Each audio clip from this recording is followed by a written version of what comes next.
Good afternoon, everybody. Today I'm going to be showing you how to fold your paper in preparation for making snowflakes.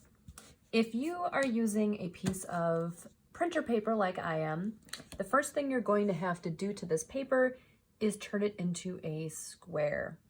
The easiest way to do that is to take one corner of your paper, fold it all the way up, and keep going until this edge is flush. And what that means is these edges will line up. So I'm going to make sure that these line up as close to perfect as I can. And then I'm going to crease this paper like that. You will end up with an additional tail of paper hanging off the side. So the next thing you're going to be doing is cutting off that extra piece of paper .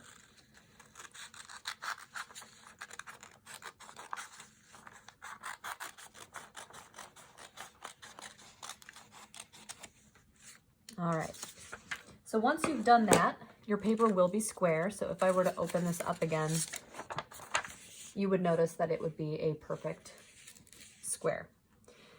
I'm actually going to be folding this back up again because to make the snowflakes, we are going to be doing a triangle fold several times.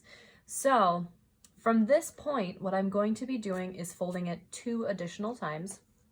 So I'm going to take this triangle, I'm going to fold it in half one more time. I'm going to line up my corners.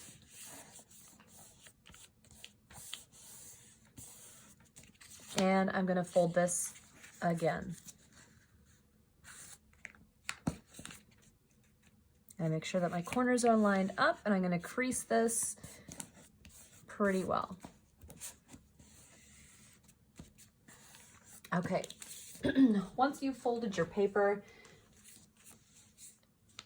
those 2 additional times, you will end up with 3 pieces like this.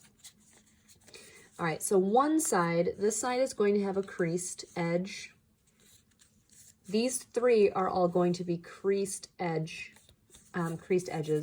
And then this side is actually sharp, not creased edges. So if you actually ran your finger on this, you might give yourself a paper cut, so please be careful.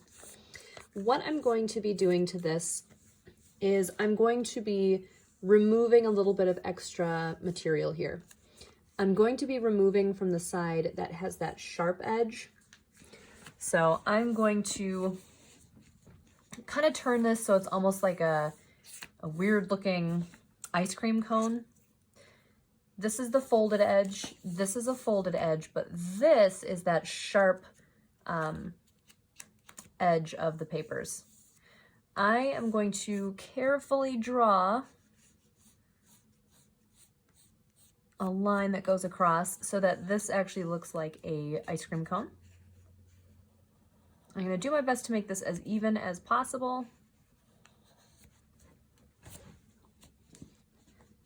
And then I'm going to take my scissor and remove this extra piece.